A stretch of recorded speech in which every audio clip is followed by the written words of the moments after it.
Тогуз-Тороо районуна караштуу Казарман шаарынын тургуну Самаганова Элина Бусурманкуловнаны 5 жашка толушу менен куттуктайбыз.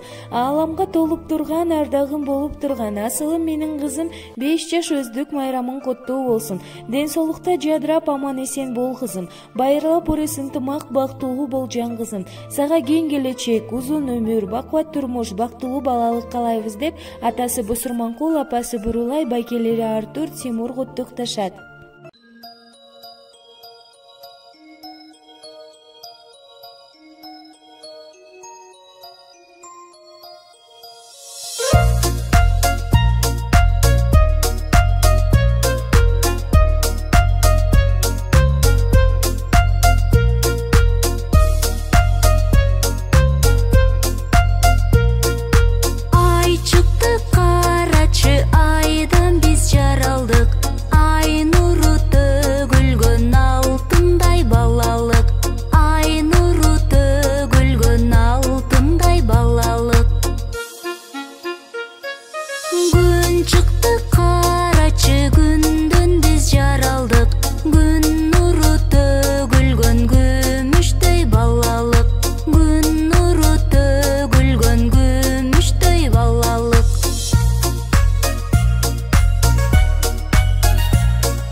Жылдыздар жылмайып карашат, анткени аларда тынчтыкты самашат, анткени аларда тынчтыкты самашат.